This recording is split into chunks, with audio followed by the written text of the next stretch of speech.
o Atlético espera até semana que vem solucionar esse caso do Vitor Hugo, porque se a situação ficar acertada, já no dia 10 de março, que é segunda-feira que vem, ele pode ser anunciado como novo reforço do Atlético. Então, o desejo do Galo é anunciar o Vitor Hugo na próxima janela de transferências nacional, do dia 10 de março ao dia 11 de abril, a partir da segunda que vem. Eu gosto, Dário. Eu acho que dos 4, eu só prefiro o Gregori a ele. Eu só prefiro o quarto? É Thiago? Era o Thiago Mendes, Maia, não. Thiago Maia, Thiago Mendes não. A gente ia falar dos 4, Thiago Mendes, Thiago Maia, Gregori e o William Arão. Dos 4, eu só prefiro o Gregori à frente. O Gregori, eu acho o Gregori mais jogador. Do Arão. Fala, massa atleticana, a gente vem trazendo um corte bem legal pra vocês aqui, primeiro do Globo Esporte, depois dos donos da bola, dessa preparação do Galo para o jogo de amanhã contra o Manaus. E importante, hein? Tá pintando contratação no nosso Galão da Massa. Então, rapaziada, tem aí a possibilidade de o William Arão fechar com o Galo ou até o Gregori. Tem zagueiro chegando também, então tem muita coisa legal no vídeo. Vamos acompanhar. Você que não é inscrito, dá aquela moral pro canal, se inscreva, ative o sininho para não perder nenhuma novidade aqui do seu Jornal do Galo e deixa o like. É muito importante você deixar o like, que ajuda demais o canal a chegar para muito mais atleticanos. Bora tocar o vídeo, rapaziada. E aí, gente, muito boa tarde pra você. Globo Esporte tá no ar nessa terça-feira de carnaval que tá acabando. Esse selinho vai embora daqui a pouco, que tristeza. Amanhã tem bola rolando, Atlético e Manaus, segunda fase da Copa do Brasil no Mineirão, um jogo decisivo. Quem vencer passa, se empatar, disputa de pênaltis. Vamos no pique pra Cidade do Galo? O último treino antes dessa partida vai rolar hoje à tarde. Rafaela Potter, me conta tudo. Como é que tá a situação do Hulk? Como é que tá a situação do Scarpa? Boa tarde pra você. Oi, Maurício, ótima tarde para você, para todo mundo que está acompanhando a gente no Globo Esporte. Vamos lá, então, falar da situação desses dois jogadores. Vou começar pelo Hulk, porque a gente está até acompanhando nas redes sociais que o Hulk tem postado, que está tentando em casa acelerar a recuperação de uma lesão detectada na coxa direita. Ele sentiu dores na coxa e realmente teve essa lesão. O Hulk, na segunda-feira, ontem, ele não treinou, ele não foi para o campo. Mas como você disse, hoje às 4h30 da tarde tem um treino, o último treino antes dessa partida contra o Manaus, aqui na Cidade do Galo. E aí a gente vai ficar de olho para ver se o Hulk pelo menos sobe para o gramado. A princípio, ele é dúvida, tanto para essa partida de amanhã, como também para o fim de semana, que a gente lembra que no sábado tem o primeiro duelo da final contra o América pelo Campeonato Mineiro. Agora vamos falar do Scarpa, porque você perguntou também do Scarpa. O Scarpa a gente mostrou aqui no GE na semana passada, durante o treino aberto até para a imprensa, ele machucou sozinho o tornozelo, chegou a ser amparado pelos colegas, mas no treino ontem, na reapresentação, o Scarpa treinou normalmente. Então, a princípio, não há nenhum problema com o jogador, já está recuperado, não foi grave, não teve lesão detectada. E o Scarpa deve ser um dos jogadores que o Cuca vai contar para essa partida contra o Manaus. O Hulk, a princípio, né, a gente tem esse último treino agora 4h30, mas a princípio o Hulk deve ser desfalque mesmo para esse jogo, Maurício. O tornozelo do Scarpa parece que tá bom, né, Potter? Pelo chutão que a gente viu. Bom, sábado, primeiro jogo da final do Campeonato Mineiro, Galo e América no Mineirão. Matheus Mendes é o goleiro que tá jogando pelo América, mas é emprestado pelo Galo. E aí, como é que fica esse bafafá, Potter? O América vai pagar a multa para ele jogar? Olha, Maurício, um pouquinho antes da gente entrar no ar aqui no Globo Esporte, eu conversei com o pessoal do América, né? Inclusive pedi ali uma posição oficial. Oficialmente, o clube ainda não tem uma definição, não tem uma decisão para o Matheus Mendes jogar ou não. Então a gente vai seguir acompanhando até sábado, hein? Até lá, mistério. Até porque é um valor alto, né, Maurício? O valor que o América precisaria pagar para o Atlético é de R$750 mil. É a multa estabelecida no contrato, né? Caso os clubes se enfrentem, para pagar para que o Matheus Mendes jogue, porque a gente lembra que o Matheus Mendes pertence ao Atlético, né? Ele veio emprestado nessa temporada para o América para garantir alguns jogos, né, durante a temporada, para ganhar mais ritmo de jogo, já que o Everson é o titular absoluto do time do Galo. A gente lembra que como o América foi eliminado na primeira fase da Copa do Brasil contra o Cascavel, não entrou aquele dinheirinho, né? Dinheirão, né? Mais de R$1 milhão, R$1,5 milhão para o América, então fica mais complicado a situação financeiramente para que o Matheus Mendes jogue, mas a princípio não está descartada essa possibilidade. O América ainda não confirmou. Se o Matheus Mendes não jogar, o Jori deve ser a opção. Maurício. Valeu, Potter. Não, deu 7 em 2 jogos. Em 2 jogos. Ó, falando em Atlético, como tá a busca, Thiagão, de zagueiros? O Atlético ainda continua nessa frente, pensando em zagueiros? Continua, Elton. Continua na frente pensando em zagueiros e volante. Um volante. Um volante ainda? Um volante, o Atlético é um volante. E aí, eu até trouxe aqui alguma vez que a ideia do Cuca era um volante que atue como um primeiro volante, que tenha qualidade na saída de bola, que tenha boa imposição física e que consiga distribuir bem o jogo ali. Consiga ser esse cara mesmo que tenha qualidade. Então o Cuca quer alguém com essa característica. Por ser alguém muito específico, o Atlético ainda não anunciou esse volante e segue atrás desse nome. Mas zagueiro, o Atlético espera solucionar o caso do Vitor Hugo até semana que vem. Porque já se inicia na segunda-feira, 10 de janeiro, é carnaval, uma nova né, janela de transferências. É carnaval. E, pô, na Bahia, então, é o melhor carnaval do mundo. E olha que o nosso também não tá devendo ao da Bahia, não, mas o da Bahia é o melhor do mundo. Tá então, aí, o Atlético espera até semana que vem solucionar esse caso do Vitor Hugo, porque se a situação ficar acertada, já no dia 10 de março, que é segunda-feira que vem, ele pode ser anunciado como novo reforço do Atlético. Então, o desejo do Galo é anunciar o Vitor Hugo na próxima janela de transferências nacional, do dia 10 de março ao dia 11 de abril, a partir da segunda que vem. E no dia 20 de março, deve ter uma reunião entre Atlético e staff do IR Minas, intermediário, para que a situação envolvendo o zagueiro colombiano de 30 anos também tenha um martelo batido. Saia da palavra e entre a caneta? A ideia do Atlético é essa. Fazer um pré. Só que existe um temor, especialmente por parte do intermediário, de que o atleta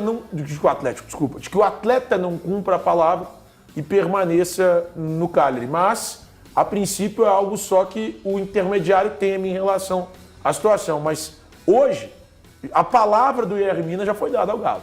De que ele vai assinar um contrato, aliás, um pré-contrato, para se tornar reforço do clube a partir do dia 1º de julho. Ô Valu, que grau chegaria o Vitor Hugo a esse elenco do Atlético?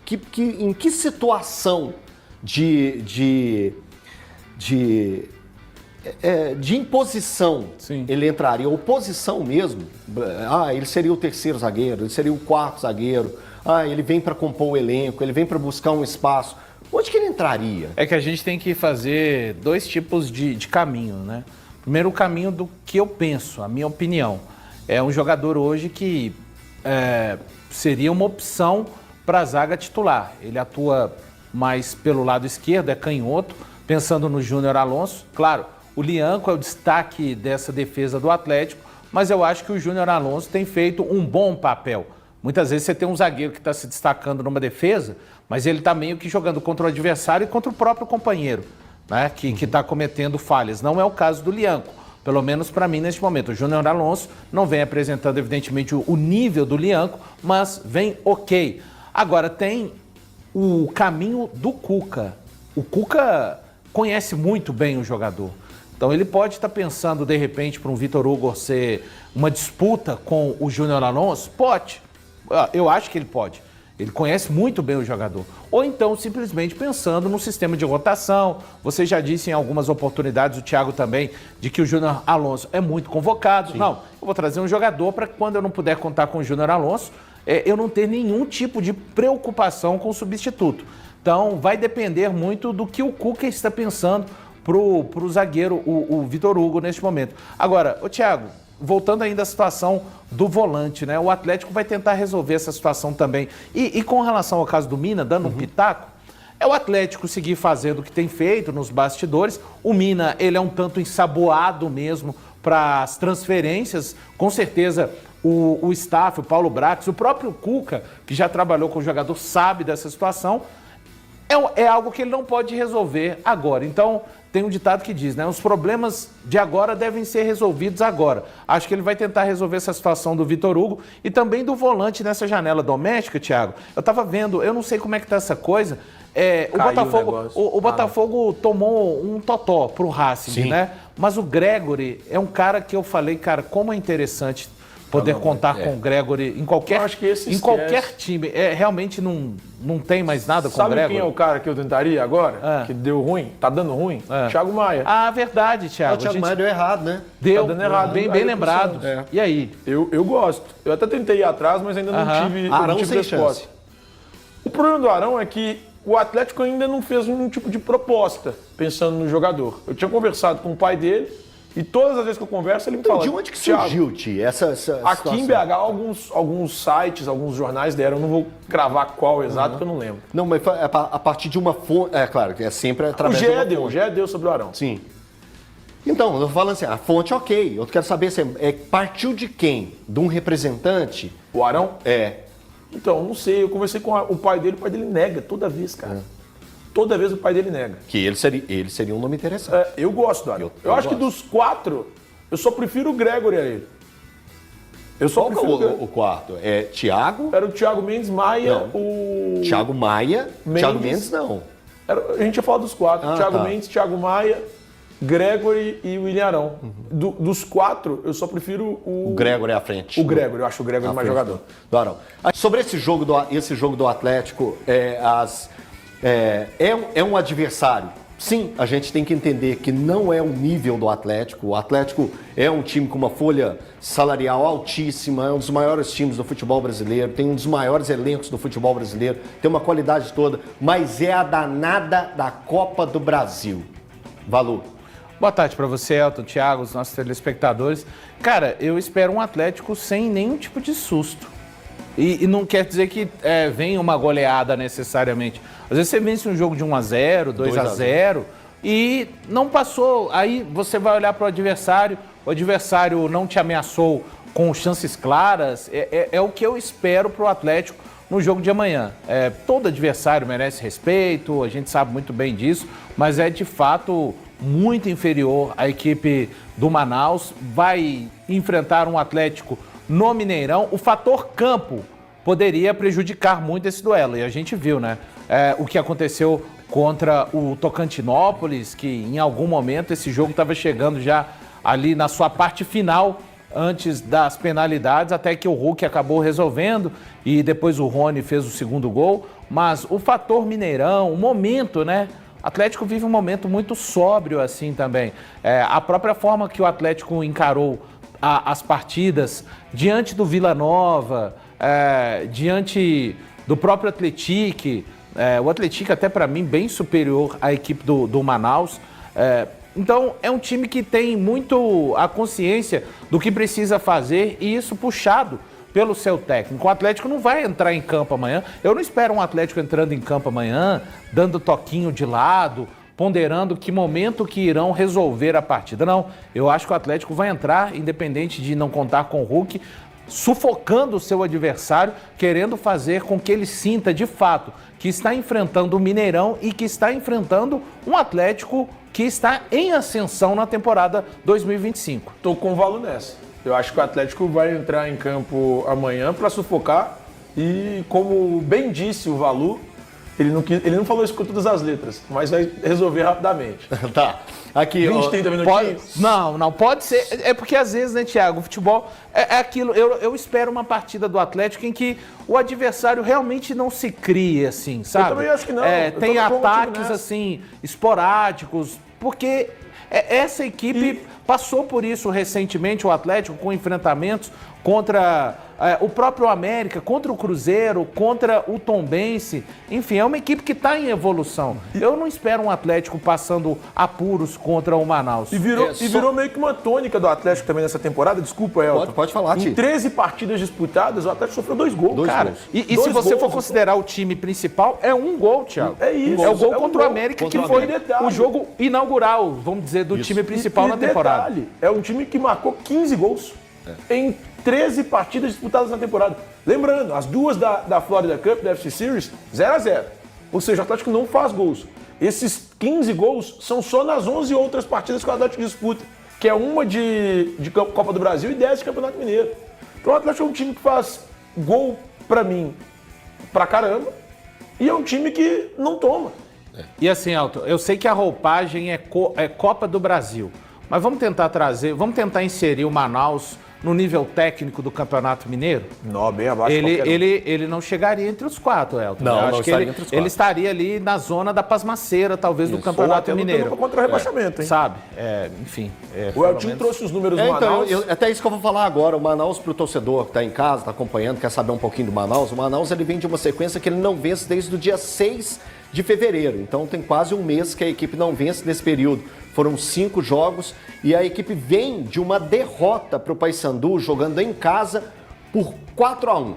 Foi pela Copa Verde o primeiro jogo. A equipe do Manaus até conseguiu um bom resultado. Foi um empate jogando em Belém por 0-0, mas jogando em casa foi goleado por 4-1 pela equipe do Paysandu. E pensando Copa do Brasil, eles empataram em 1-1 com o Independente do Acre por 1-1 e se classificaram nos pênaltis. Independência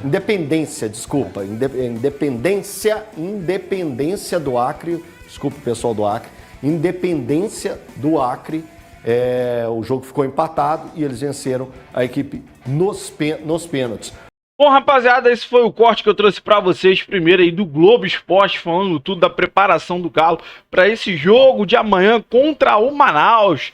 Rapaziada, Copa do Brasil é muito importante, mas a gente sabe da discrepância dos elencos, da qualidade dos jogadores. Então, a gente acredita sim que o Galo vai entrar com respeito, mas vai vencer esse jogo com facilidade. Aí temos já a boa notícia do Scarpa já recuperado e vai ser sim titular amanhã. Agora o Hulk provavelmente só pro sábado, talvez, né, rapaziada? Mas trouxemos aí os donos da bola também falando muito sobre contratações. Te lembra que a janela de transferência fechou na sexta-feira, tá? Mas vai ter uma outra janela agora, dia 10 de março. Então já na segunda-feira. Então o Galo ainda tenta contratar o Ilharão, Vitor Hugo. A questão do Ilharão tá entre o Ilharão e o Gregory, né? O Galo tá ali tentando, na verdade, o que acontece? Eles mantêm a política de não explanar muito a parada, né? De trabalhar no silêncio. Então, até para outros times não tentar dar um chapéu no Galo. Então, a gente fica na expectativa aí. Mas sim, tem contratação chegando para essa próxima semana fortalecer o meio de campo ali, um volante e mais um zagueiro para deixar esse elenco preparado para começar o Brasileirão no final de março. Bom, rapaziada, você que acompanhou o vídeo até aqui, eu quero que você deixe nos comentários o que você acha, o que você achou de tudo que foi falado no vídeo, tá? Você que não é inscrito, dá aquela força pro canal, se inscreva, ative o sininho para não perder nenhuma novidade aqui do seu Jornal do Galo e deixe o seu like, que é muito importante você deixar o like, que ajuda demais o canal a chegar para muito mais atleticanos. Valeu, rapaziada, um grande abraço.